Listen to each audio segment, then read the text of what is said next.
Hey, what's going on, everybody? On today's show, we are talking all about AI in the hiring process, and not just if you're a job applicant. We're going to be talking about the HR side of things as well. So look, it's really a double-edged impact right now on both the job search and hiring, and it really is causing a bit of a crisis. This is definitely one of those conversations today where AI really probably is not, it's definitely not the whole solution. It's part of it. So you look, the integration of AI into job search and hiring processes has created an unprecedented paradox that's making the employment market worse for everyone involved. While AI promises to streamline hiring and improve job matching, the current reality reveals a system overwhelmed by automation, drowning in applications, and losing the human connection essential for meaningful employment relationships. And boy, oh boy, is there a lot more to get into in this conversation. So that's my intro. Today is July 31st, 2025, last day of July, moving into August.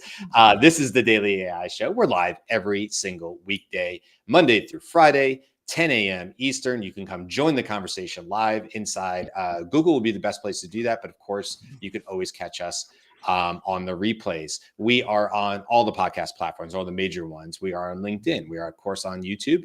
So there's plenty of different ways. And if you want to get into the conversation even further, if you really feel hot, you want to share your message and you can't get to us live, you can always go and join our free Slack community. That's why we built it, because we wanted people to have an opportunity to have their voice be heard outside of the live hour or so that we do the show 5 days a week. And so you can go join that community anytime you like by going to the Daily AI Show community.com. With me today, we have Junmi, Andy. Anne is joining us for her third and, well, last sad, but co-host day, guest co-host day. And I'm Brian. And I actually want to throw this to you first. Not necessarily we'll get into the AI stuff, but I do know that you have a couple special people either listening or joining us and watching the show today, whether on repeat or otherwise. And we really haven't had an opportunity this week, at least, to tell people just a real quick She Leads AI. Tell us a little bit about that, and tell us about the people who are perhaps joining us today, some of your students. Oh, awesome. Thank you for the chance to share with the nice people a little bit about She Leads AI, and then shout out some of my students from SHRM. So She Leads AI started as just me shouting out a few women in AI on LinkedIn. And that grew when people said, we need to come together. We need to be able to, spend time on screen, hanging out together. And then that grew and that grew and that grew. And so She Leads AI, our mission is to unite accomplished women to advance AI for global prosperity. I think what differentiates our community is that we are very focused on people, process, and culture, which is why the topic today is so exciting for me. We've got people who have 30 years of subject matter expertise who've added, AI into their repertoire and now are on superpower zone. We've got women who are amassing an incredible amount of knowledge and skills and wisdom around AI and who are figuring out where to direct that. Kind of like lots of us were in the AI exchange a few years ago, we're learning all this stuff. Where do we point it? So we have a membership community called the She Leads AI Society. We have an AI Academy. We just hired our first executive director, and that's external facing education. We just launched a certified AI educator program, and we have our first cohort graduating in 2 weeks.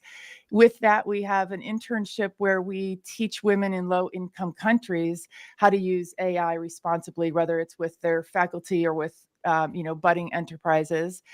And then we have our She Leads AI consulting agency. So it grew from literally a few LinkedIn posts in January 2023 to, January 2024 to where we are right now. So we have been in a full-on foot on the gas pedal trajectory, and it is we're all business people, so we've certainly experienced the if you build it, they will come thing, where you're just hoping that if you do something. This is the exact opposite, where I can't open up the dam fast enough. The energy and enthusiasm and people and contacts and money and all the things that are coming our way, these signals that we're in the right place at the right time has been really just awesome. People can learn more at sheleadsai.ai. Awesome. We have a social Saturday every weekend, 2 hours, 10 a.m. Pacific to noon, and it's free to all women in AI. Thank you for giving me the chance to brag about that. And I Let just want to give you some flowers here from Greg. He said Anne was one of the first AI peeps I found. Oh, And so Greg, and he was also asking in the comments, you can answer this on if you want to. He said, is your consortium, and I'm assuming nonprofit is what that means with what you're doing no, with Sheely's AI. no, Okay. no. We are all making money, lots of us, and that's the plan. I like it. We're all making money, lots of us. Yes, Yes. obviously go, one of the best places obviously to follow along with what you're doing. Obviously, when you get to join us, we're thrilled. But also on LinkedIn, I highly recommend beyond She Leads AI, just go follow Anne and what she's posting, what you're posting on LinkedIn. I know we all enjoy it. And I'll just say personally, it's been super fun to watch you grow. She Leads AI and have little parts to help along the way where we Yes. can, but it's super, super fun. So I'm sorry, I interrupted Okay. you. We were about to pivot No, I was nicely into AI and hiring. Yeah, let me give a couple of shout outs. So I have had the honor and privilege of being the beta faculty group in the HR plus HI certification program in SHRM, the Society for HR Managers. And through that, I've gotten to know some amazing HR professionals who are at the front, on the jagged frontier, as Ethan Mollick would say, of implementing AI and breaking down all manner of barriers and dealing with the good, the bad, and the ugly. And really the HR leaders who I think are going to survive and thrive in light of like IBM laying off 200 HR managers and putting it into tech. It's an exciting time to be in HR. And so some of my students are here in the comments today, or will be following up later and joining us for a social Saturday to do a whole rundown for, 40 or 50 or 60 women on some of the issues to elaborate on this conversation today in AI and hiring. So I have some brilliant people that I'm surrounded by, and it's exciting. I'm glad they're here. What would you say? I mean, obviously this is a large question, but in your conversations with the HR side, because we certainly want to talk about both. Yeah. And there's a lot to talk, and Jimmy, get Andy and Jimmy in this as well. But I'm just curious real quick, and before we open it up broader, what is the general consensus? What are you hearing in terms of like the pain points from SHRM, from these HR leaders since the advent of AI, I suppose, the last 2 years, the big changes? One is pressure from the C-suite, but lack of understanding from the C-suite. So, hey, can you implement AI? That's a pretty big ask, and it's pretty, vague, but also high expectations. And also they're pitching, right? They are pitching the C-suite on solutions. And Mhm. I don't know if you guys have discussed it, but like sometimes I feel like the C-suite is uniquely underqualified to make some of these decisions because they don't use AI in the same way that that the rest of the employees do. So Mm. that's one of them. And I think when they're operating under pressure, everything else becomes even more difficult. That's Yeah, my thing. definitely. Well, I don't know, Jimmy, Andy, there's a lot to discuss on both sides of this. I think if just to set the table here, what we're really talking about is today, currently, July 31st, 2025, it is possible for me, if I'm reaching out, there's multiple tools at this point, AI tools, where it makes it possible for me to apply in the next hour to 100 different jobs. And that might even be undercutting it quite a bit if I really wanted to turn on the faucet. I can personalize them to some extent. They all have different rules and how you use the tools and stuff, but I can do that. I can do that right now. So I need a job. Okay. I can apply with ease with customized cover letters and all the things and all the trimmings that go with it. What that means is, and there's stats to back this up on the HR side, is now you have not hundreds, but perhaps thousands of job applications coming in, of which maybe 75% or more are unqualified. And then we get into the larger issue of people are creating, bad actors are creating fake profiles. And so now HR is not only being tasked with like, is this a good application? Is this from a real person? And so now they have to deal with that. And so you can imagine HR, as you were saying, Ann, now has to utilize AI, because how else would you humanly manually work through that process. So we have on one side, AI is causing the dam, and on the other side, HR is feeling helpless in a lot of ways and feeling like, well, how else would I solve this unless I had an agent? I built an agent that can help me go through these applications and sort of figure out the diamonds in the rough or whatever. So it is causing massive issues on both sides. So I just wanted to throw that out as like sort of a starting point here. But Jimmy, Andy, I would love to hear you guys' thoughts on this. Yeah, I'd like to address the timeline a little bit. First of all, just for clarity, the advent of understandable, easy AI execution started with ATS. So ATS, it's more algorithmic, programmatic form of AI, not generative AI, so machine learning. And the ATS system, it was an automated system to look through all of the submissions. So in the olden days of 10 years ago, people or companies would post a job. People would find that posting, see if they aligned, sent in their resume and cover letter if the company wanted. Then HR personnel or whoever was in charge of the process. I've done this process myself. I'm not HR, but hiring for whatever our company's needs were, would then accumulate those submissions and review them, and then decide whether to continue on or not. That's essentially what the process was, right? And if you go further back, it was a point where we had enough prosperity and openness of job positions and things like that. You could literally go down to the office of whoever you were thinking of working for and go, "Hey, here's my resume. What what do you have open?" That kind of thing.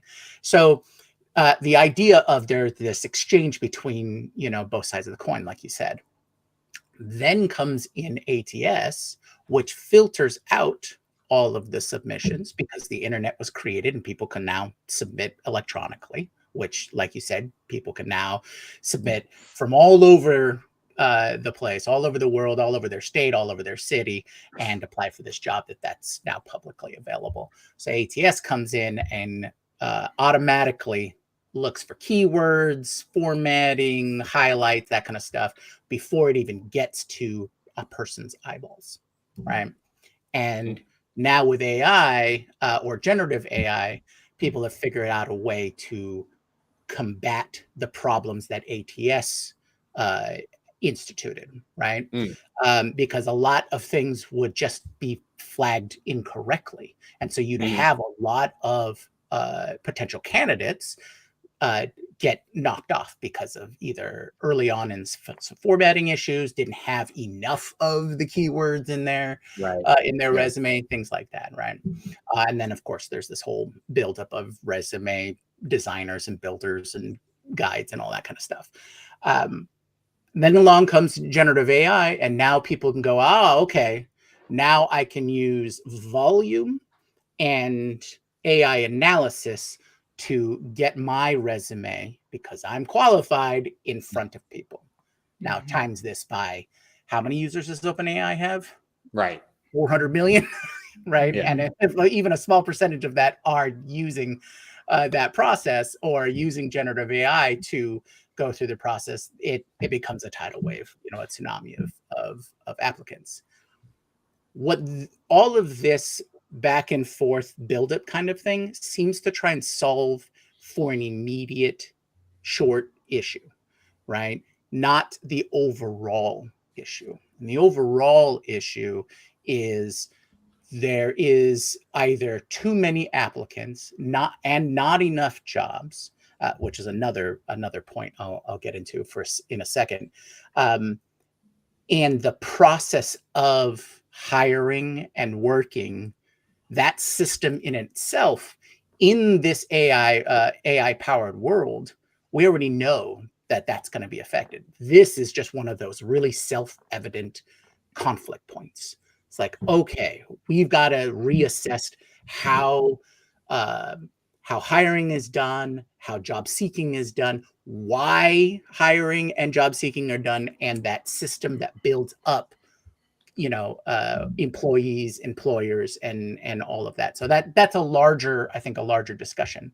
But one of the points that I wanted to point out is this constant back and forth, trying to either solve for an immediate issue or to address hidden issues or hidden processes, because we've been able to see that a lot of the job posting is, for lack of a better term, disingenuous. They're posted either for a certain length of time to achieve certain numbers, or to reach certain factors for whatever programs or plans they have with their state or federal, to make sure that they have a method, or they're putting out the number of jobs, or they're putting out or they're creating a pool, talent pools. So it's not going for specific jobs, but we just want to collect your information for if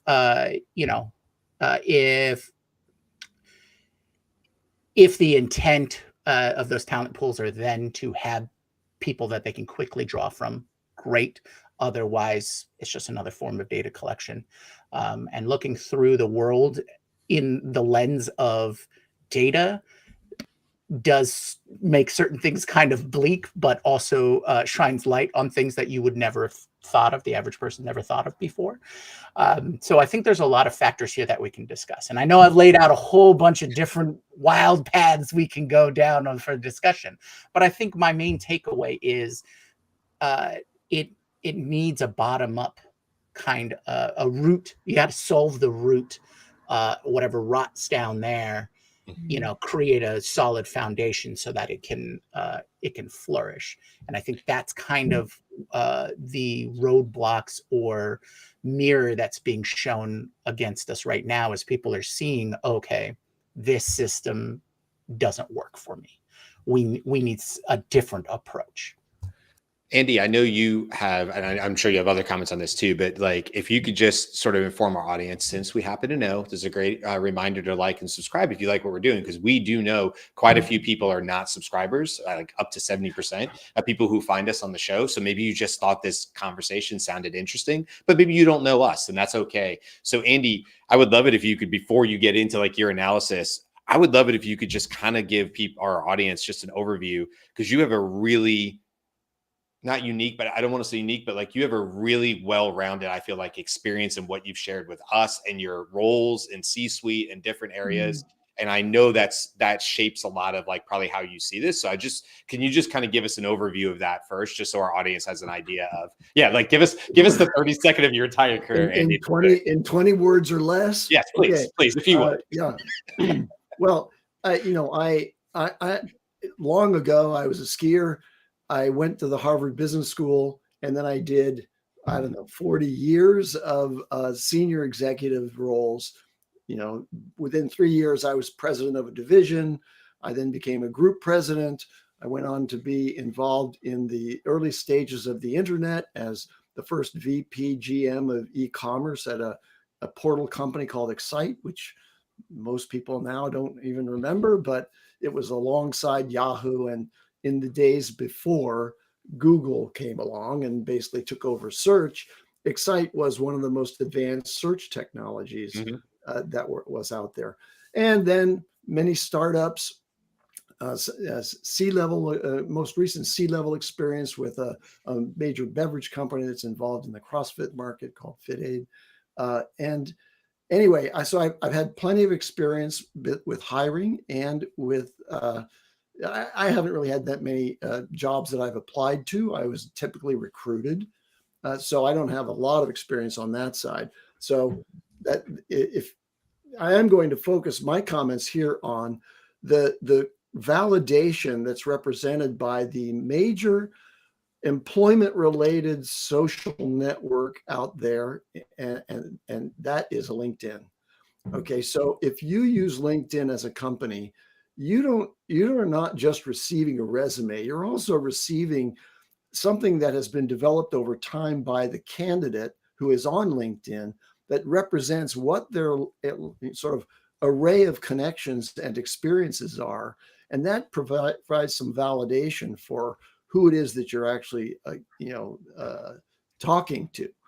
And I have a great anecdote in a moment here about, the rise of the fake resume, and then ultimately with the example of Cluely, that incredible tool that was used to actually in real time impersonate a highly qualified candidate in a video interview, and got a lot of press recently. It's like the deep fakes of a job application. With even the countermeasure that companies are using, where they're trying to do skill tests and do a live interview, using Zoom or whatever, that can be faked as well. Yep. So that's pretty incredible. But anyway, I wanted to say that LinkedIn goes beyond just resume submissions, because it does have a social network behind it, which has relationship arcs to real people. I mean, it's very hard to fake a LinkedIn connection, because not many people are going to accept connection to you on LinkedIn if you're a fake person. Although there are some people who want to build their reputation by just accepting connection with any number of, possibly sketchy people. But that's not what it looks like to someone who's really highly qualified. So I think that there are ways to get around the resume spam problem on the side of job application, incoming flow for the recruiters. But the first thing that they're doing is they're just putting AI filters in place. And I want to give you a quick anecdote about how that can fail before I go on to the example that I want to share about, the deep fakes, which has to do with North Korea. Anyway, so here's this anecdote. So a hiring manager in a development company, was, worried because after months, HR hadn't delivered any valid resumes for a job that they were posting that was specifically requesting somebody have experience with Angular, which is a programming framework that people understand in the development world. Well, it turns out that the HR department in setting up their filters had used an outdated reference to Angular, which is Angular.js. Okay, so Angular.js is what the system is looking for, but actual good applicants were putting just Angular because everybody dropped the JS on it long ago.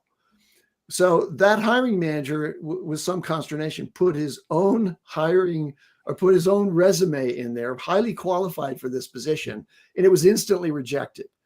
And to fast forward to the final result, the HR department members, several of them, had to put their resumes out to try to get a job because they were fired for that mistake.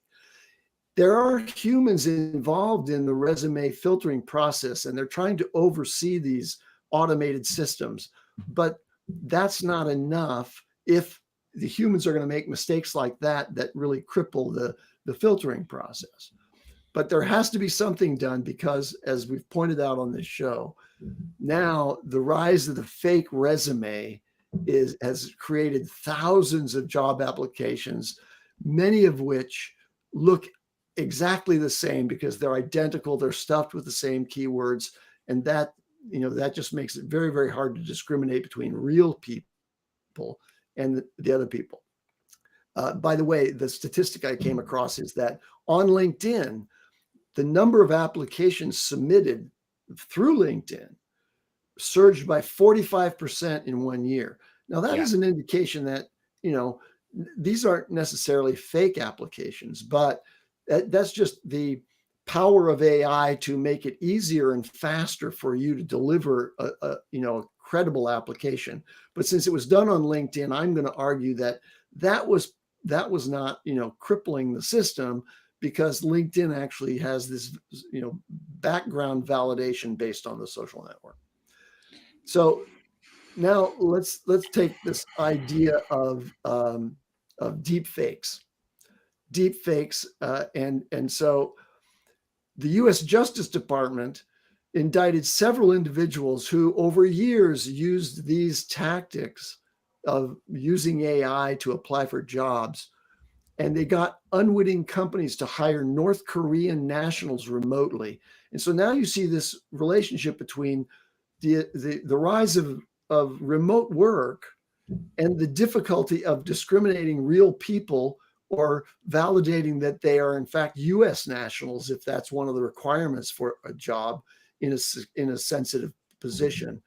Because now deepfakes can allow the North Korean hackers to apply for and get a job remotely, and that actually happened.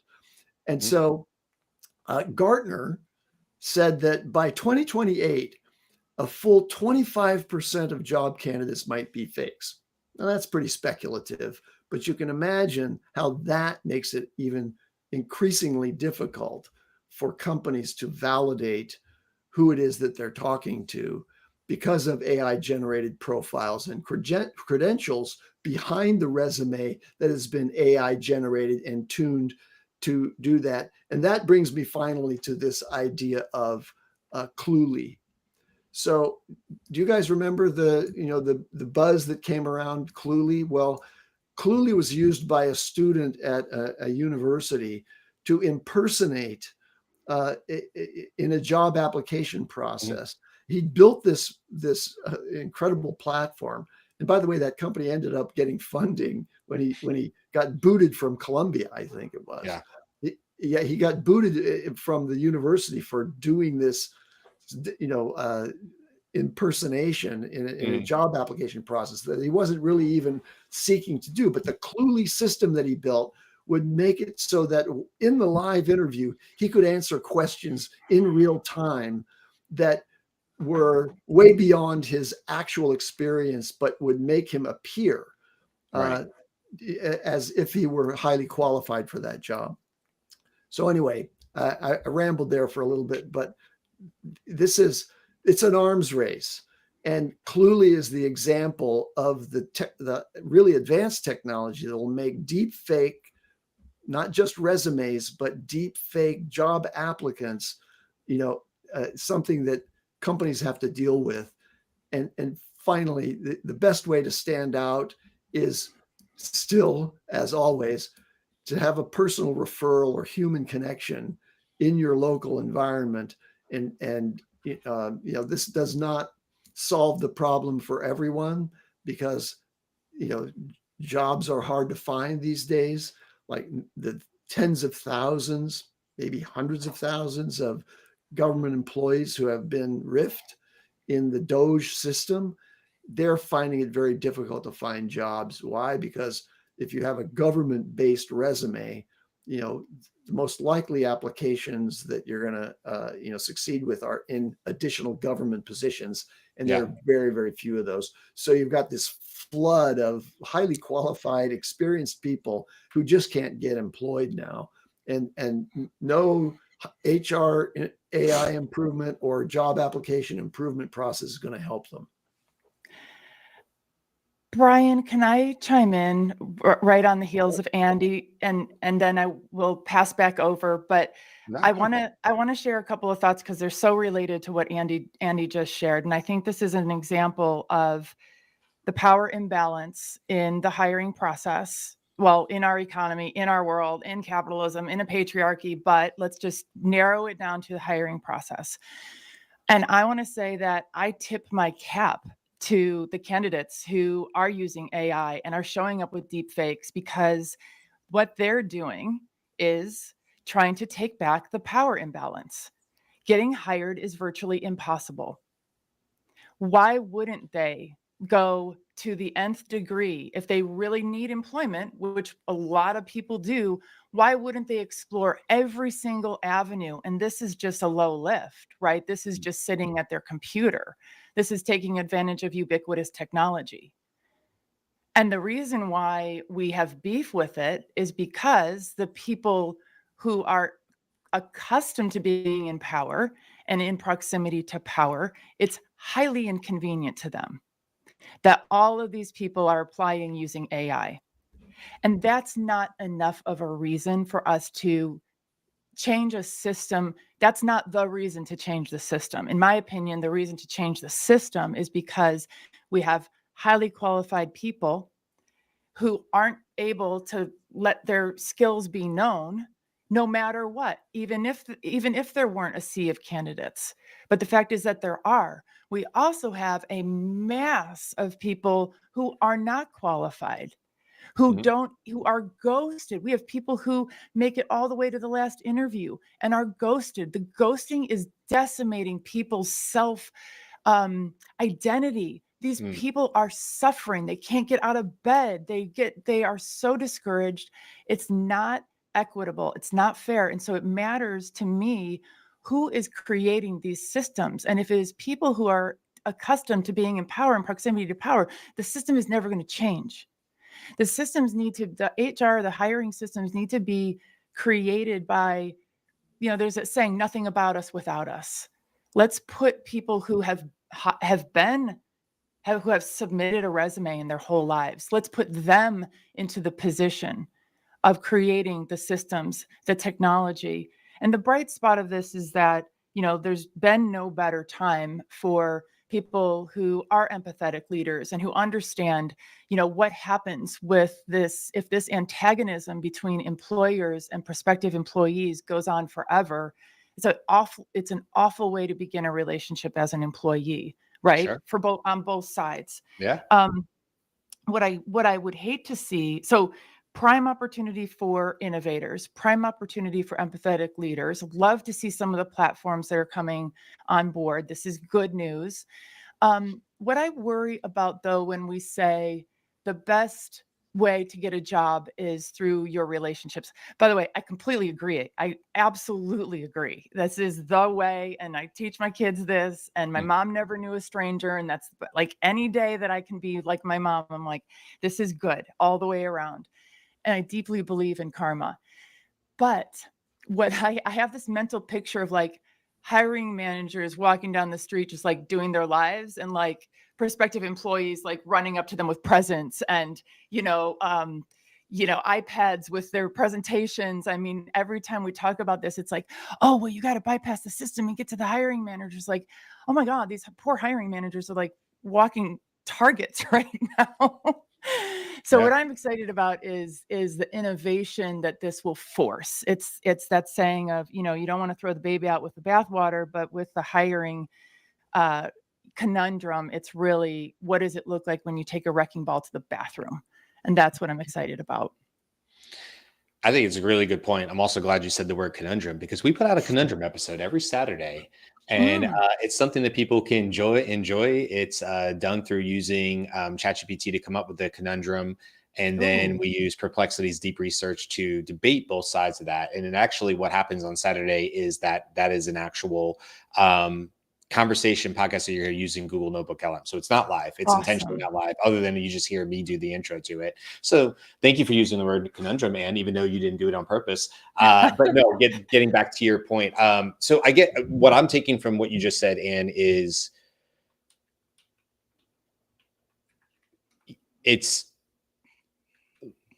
what I'm taking from it, if I hear you right, it's yes, this is causing discomfort and pain, but perhaps we need to go through this to find the innovations to make it equitable.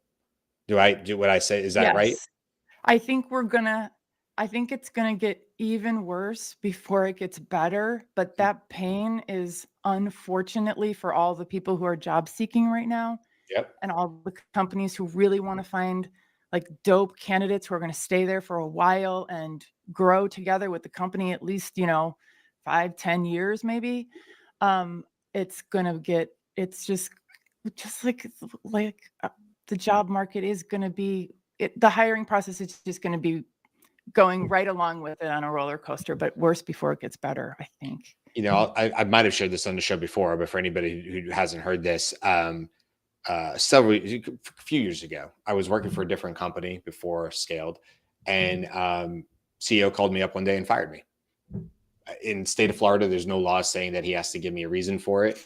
I kind of knew the minute it was him plus HR on, and that was that. It's a very small company, and even my former at that point coworkers reached out to me privately and said, "We have no idea what happened." I said, "Well, that makes several of us then, because I have no idea what happened, right?" And look, things happen or whatever. I will tell you what I did that day that changed the course of my current life. At the time, this was COVID era. Clubhouse was a huge app, an audio only app, and lots of people are on Clubhouse. And I already been on Clubhouse. I was in areas because I primarily did when I started at Scaled for the first 2 years, I did all LinkedIn strategies. So I have a lot of experience in that area. Taught it to dozens upon dozens of sales teams about LinkedIn strategy, how to use LinkedIn correctly. Anyway, I say that to say that I was in a Clubhouse room about LinkedIn strategy, and I got on there. And if you remember on Clubhouse, you could get invited to the stage, right? And so I raised my virtual hand, and I knew the people who were doing it. And I got on there and I said, I just got fired like 20 minutes ago. It just so happened to be right before Clubhouse. I said, I just got fired 20 minutes ago. Number one, first thing that happened and that I would put out to anybody who is suffering right now is you're not alone. You've got people around you who don't even know you, who love you. One of the first things that was said to me by this guy, Liam, is he said, Brian, don't take this on as it's your fault. Things happen that are outside of your control. And I don't want you to sit here 10 minutes into this while your head is clearly spinning and you're sharing this publicly. That feels shameful, right? There's no shame in this. It happens or whatever. Me and Liam do not, like, we're not friends. We just knew each other from Clubhouse, but he was kind enough to say that immediately. And then what immediately happened is people started saying, well, like, you've been in here, Brian, you've been sharing what you know about LinkedIn strategy. Cut to, I was hired by somebody named Mackenzie at Scaled, my current company, and I never gave a resume. They never asked for a resume. In fact, at some point in the hiring process, I said, don't you guys want a resume? And this guy, Matt, who I still work with, who is part of the hiring, said, why would we want a resume? We can see everything we want to know about you and what you're about on LinkedIn.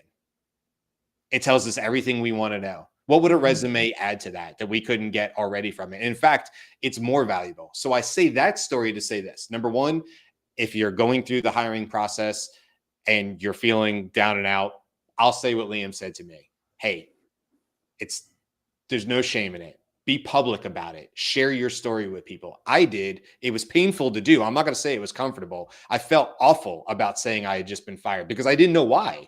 And so it felt very much like a big F up on my part, and I didn't know what role I had to play with that or whatever. It was really, really tough, but I knew that I needed to get that out and I needed help immediately. I needed a community because there was no way, and this is pre-AI, there was no way I was going to be able to do this on my own. And so luckily I had already had a long-standing and still do on LinkedIn. And when people go, I don't really know about LinkedIn, or I don't really know why it's valuable, whatever, this is what I'll tell you. Even now, more so than ever. Even if you put out posts, look at my last 5 posts. They probably had a couple interactions or whatever. I have about 5,000 different followers or whatever it is on LinkedIn, and I'm connected to a whole bunch of different people over the years that's grown. 6-7 years I've been doing it. But here's what I'll say. It's not about whether one post of yours goes viral. Get out of that. Get out of that rat race of trying to be and get, and I said the thing and now 1,000 people. I ain't going to get you a job.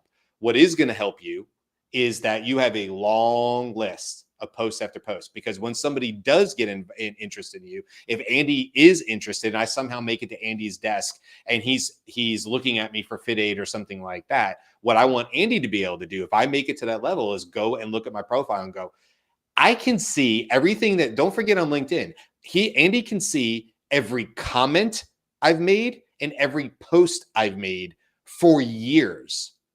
How quickly can AI, Andy, or using a tool to scrape, because there's tools to scrape AI, officially or unofficially, right? How quickly can Andy get a beat on the kind of person do I say outlandish things? Am I sexist? Am I whatever, right? Everything you want to know about me and my personality is out there. And that's for the good and bad, right? For people could decide, because I may not be a fit for Andy, but at least it's there. And so I'll just say to anybody that's currently going through this or wondering how you get around or work with an AI system, one of the lowest left things you can do is make sure that your personality, your viewpoints, how you see things, your strategic, your SME, your thought leadership on whatever you're good at is communicated in a way that other people can find it. And then the second thing I'll say that I don't have, but I should, because I mean, I'm happily employed at scale right now, whatever, but who knows what tomorrow holds. It certainly happened to me at the last job, so I'm not going to assume it can never happen to me at this job. Is one thing I don't have, but I should, is a portfolio. I should have a portfolio and a website, brianmasseri.com, which I think links directly to LinkedIn, if I'm being honest. But it should be a portfolio of the work that I've done. Because again, going back to Andy or Ann, if you're looking at me or whatever, I should be able to easily communicate to you and say, these are the things I've done. In the last 2-3 years with AI, I've built these 19 things for clients. And they saw this kind of success with this kind of ROI. So, Ann, you can immediately go, oh, Brian solves the types of problems that we work with our clients to solve. Yeah. Yep. So two things: portfolio, get active on LinkedIn, because you don't want to wait till the day you don't have a job. That's a rough place to be. So you kind of have to do it now and forever and protect yourself against inevitable future, shakeups, such as the people with Doge and people who lost their job. And how many people who are working GS jobs, Andy, were active on LinkedIn? They probably never even thought about it. I have a GS job. I'm a GS 12. I'm a GS whatever. My next role will be a GS 13, and I will forever work in government until they weren't. And then, like you said, now what? How are you going to communicate that GS role on LinkedIn and let people know what you did? Because I don't know what a GS 13 does at that role. I know it's a pay range, but I can't tell you much more than that. So how are you going to let me know and communicate, right? Yeah. My friends in academia, like, it's just not a go-to to do professional or personal like hype, right? It's viewed as gauche a little bit. So I'm with you, Brian, on establishing a digital footprint, proof that for years and years and years you've been a normal human being and that people like you, even though clicks and likes and all that stuff doesn't matter. It's at least showing that you're not that you're socially accepted, I guess, is like bare minimum, but at least you've proven that.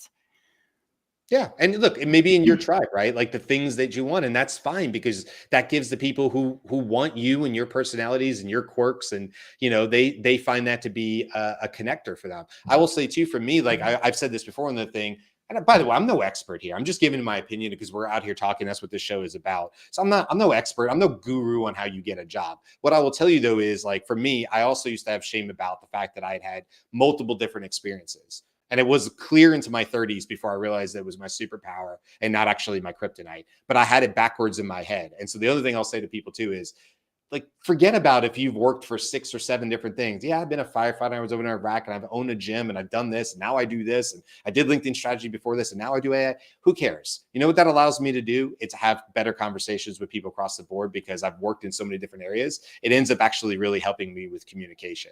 So please don't, if anybody's out there, I don't want anybody to feel like that's a detriment to you. That actually, to me, signals that you have experience across a broad range of industries, sub-industries, types of people, and you probably can communicate with all of them, and that's a good thing, not a bad thing, Yeah, I definitely agree with both of you. This is a realization that I came to from my own journey a couple of years ago. Not saying I'm doing a great job of implementing it, but the reality seems to be the resume may be of the original form for job hunting, but your digital footprint, like you said, and seems to be the new resume, right? That's where you're going to prove out your experience. That's where you can document things. I remember when I first started out on the IT sector, I paid no attention to what the results were of the work I was doing. I was in IT, I helped build things, I solved problems, but I didn't check in with the C-suite or marketing or sales to see, what's your KPIs? What are you hitting? I built that service that is now generating this revenue. I never paid attention to that when I first started out. But that's the kind of stuff that people want to see. You know, businesses want to know what is that impact. So if you're in that job hunting mode, you're proving out. And I think, Brian, you said that. It's like, I built this thing and it got this kind of return. So without the, I don't want to use some of the content creator terminology here, but you got to build your brand, right? You got to build your presence. And I think that's a reality now. Everyone in chat, and you all are talking about those networking connections, direct connects. Absolutely, that's always worked. Andy, you talked about you were recruited over having to do a lot of the job hunting itself. Now, I think that speaks to maybe a possible path or solution we could see for these possible changes. Let's have more active recruitment, because what that does is it helps from the company side locate individuals who are potential candidates. So if you're looking for more senior positions, that's a great method. I think on the other side, maybe we should look back and take a page out of the trades, because if what we're noticing now is that the employment cycle is about 2 to 3 years for a company. There's no this 10, 20 years, get your gold watch. That's extremely rare. But if it's a 3-year cycle, and these very large organizations, every 3 years or every 2 years, they have, we're laying off 6,000 people, or we're laying off 3,000 people, but then they hire a bunch more, and then a couple more years they lay off. And that's part of that corporate cycle. Well, if that's going on, then just like a farmer, you got to reseed the fields. So why don't you take a page from the trades and have a process of bringing in people that specifically trains them on what you need them to do, give them that skill set, and process them into your growth cycle, or your, getting them into mid and then senior positions. And then if you have to do the whole corporate hire fire cycle, then at least they're coming out of it with a skill set. And this also answers for things like with advent of AI and with new entry level, right? Because we're hearing that entry level type of positions may just completely go away, or a large portion of it. So create the path. I mean, it's one of the reasons why the traditional education system was created in the first place, was to create workers for your factories. Well, we've got new factories, and we need new workers, and we need new ways of training that labor if we're going to continue down with the existing systems. And that might be a transitional change until we come to the realization that we're all sort of our own entity, and we should be interacting with organizations as we are organizations. Right, Jimmy LLC, right? Yeah, exactly, exactly. And so, and that grows, towards with AI hitting the one person, $1 billion valuation company, because you can be all the employees. You can be the C-suite. You can replace whatever piece that you aren't interested in with AI, or a cadre of people. And I can go on and talk about all kinds of weird stuff from there, but I think there is clear ideas that will help both in the short term, which is what a lot of people are concerned with, and stuff that we can build for long-term adaptation. Well, look, as we sort of, I was going to throw to you, Andy, actually. So if you bring us home on this, Andy. Well, I just want to make one quick point about AI and hiring. And that is, while your resume, if generated with the assistance of ChatGPT, might trip an AI detector being used by the company that gives some shade to your resume, adding to your portfolio some things you've done using AI, I think it's not too late. It's not too early to start to do that. Build a dossier of things that you've done using AI, and that's going to make you stand out, because that's not a typical keyword Like, don't just use the word AI. Mhm. You know, actually have demonstration somewhere in your resume of a succession of things. Like, you know, at the end of a resume, you typically say, okay, I know Excel, I can use Word. You know, there was a list of the tools that you are proficient with. Well, now I think at the tail end of your resume, there ought to be, here's my GitHub account. Yeah. Here's an application I built. Here's, you know, those kinds of things are for the future. And so if you're in the market and you're thinking about new jobs, you know, you'll see lots of stuff on social media that'll say, hey, start building and creating your own income streams with your side gigs based on AI generated tools. That's not likely to happen. You know, you can do that, but it's the rare person who actually generates a meaningful life sustaining income from that kind of side gig. There's plenty of opportunities out there for application of AI in small to medium business and also elsewhere from the inside. And that's what's missing. Like, there are consultants like us who will come in and tell a company how to do it, but you'll get hired in that company if you can also support and extend the obvious implementation of AI in individual workstation productivity and also in workflow automations for enterprise. Those things you ought to educate yourself about and make them very clear on your resume. Hey, look, do exactly what you just said, Andy. Go into Claude, tell it that you want to create a fun visual artifact application that you can share that shows your timeline, an animated timeline of how you came online and built what you built. For me, it would be early on. My very first thing that we sold through Scaled was a prompt library. Could I sell that today? No. But that was the very first thing I built. And I would want to demonstrate that I was in early, that I was teaching classes at, Rachel Woods' thing. The name just went out of my head. Figures, right? But anyway, I would want to do that, but be creative about it, right, Andy? Like, there's nothing stopping you from going into Claude and being like, hey, this is what I want to build. Go build it for me. And then probably within an hour or two, with no coding experience, just with common language back and forth, you could actually create something that you could put on a page, share, and now you have this interactive portfolio, which also demonstrates your understanding about AI and how to build these types of solutions. It could be a way to stand out and also promote.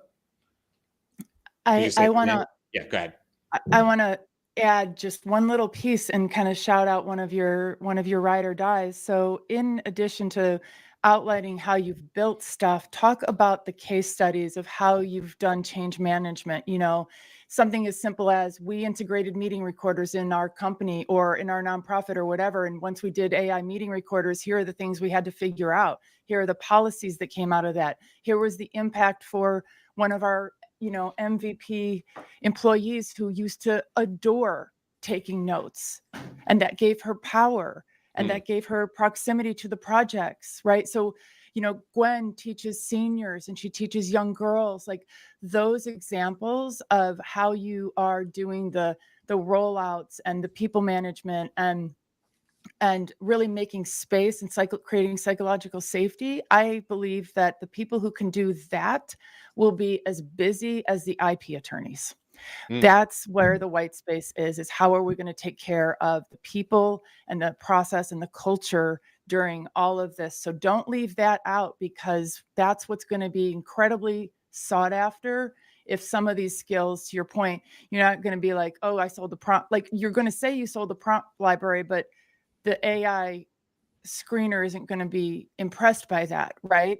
But keep your portfolio current with all the projects that you've worked on and the impact that you've made on the organizational behavior, et cetera. Also good to add. Yeah, and I'll just end where we started, right? Community, find your tribe. She leads AI. Daily AI Show community. Gwen gave this a credit to Gwen, who you were just speaking of. A community like She Leads AI and Slack and DOS is also helpful. Absolutely. Should you go in there and immediately ask for help? No. But that's why I say you shouldn't wait till the day you don't have the job, if possible. I mean, if you're there, you're there. What you should do is go into She Leads AI, go into the DAS Slack community, and give willingly help as much as you can. And I and I will say this from experience as well as watching this many, many times, that person, when they turn around and raise their hand and say, hey, I could use a bit of help, watch as the community runs to help them, because they've been the one they're helping all along. So it isn't a, hey, hey, do for me. I joined yesterday and I need help getting a job today. I mean, if you're there, do what you can. But these communities, wherever you are, whatever your tribe is, whether it's She Leads AI or our community or many, many others, go in there, start being active, help, let people see who you are and how you're there to help and support other people. And should you run into a position where you need somebody to help you get a position or get a job or make a contact or just do an intro for you, I always find that it's much easier in those cases because you've already proven that you're willing to help first. And that goes a really, really long way. So we'll wrap it up there. Thank you guys, all three of y'all, for such a great conversation, and everybody in the comments. I mean, the comments have been fantastic today, as always. Thank you to Gwen and Greg. And I know I saw Jude in there, and Gareth, who was sharing information about his wife, who is in this on the HR side, on the agency side as a VP, and everybody else in here. I'm sure I'm missing some other comments as well. But thank you guys. Yeah. Who else? Who'd you get? Oh, Delma, she's just a fantastic person to follow on LinkedIn, and pointed out that it's helping people in AI showcase their new skills is a gig unto itself. Yes, absolutely. So look, tomorrow we are going to be back with our Friday show, and that's where we're going to be talking about agents. But here's what we really mean. Look, there's cool things you can build. But we talked about Google Opal on the news show yesterday. But Andy showed us an amazing demo on Monday using Manus, right? Or GenSpark? Which one? Manus? GenSpark. Sorry, caught Andy off guard. He's like, oh, GenSpark, but also Manus, and then Agent Mode, obviously. So, we'll either have seen things by this point that we think are actually good use cases, not the kind of BS ones out there, or we built stuff ourselves. And so we'll be sharing those and just kind of passing along the goodness. That's what we do on this show, is have a conversation. Big thanks to Anne, who's been with us for the last 3 days. Thank you, Anne, for coming and hanging out with us. Thank you. I appreciate it. It was so fun. Yeah, we love having you, and I'm sure you'll be back again soon. With that, I think also Beth, might be back tomorrow. I'm not quite sure, but I know she's coming back soon. So hopefully we get to see Beth. Thanks, guys. Come back and hang out with us tomorrow. Remember, like and subscribe. That always helps us. We do have the Conundrum show that'll go out on Saturday. We have the newsletter that goes out on Sunday. And Jumi, do we have a sci-fi AI show this week? Not this week. Not this week. Okay, no sci-fi AI show, but go check out those past episodes on YouTube with Jumi. I know Andy's been on there, but Beth as well, leading that charge. That's a really fun show as well, part of the Daily AI Show umbrella community. So go check that out as we continue to grow. That's it, guys. We'll see you tomorrow. Have a good one. Aloha.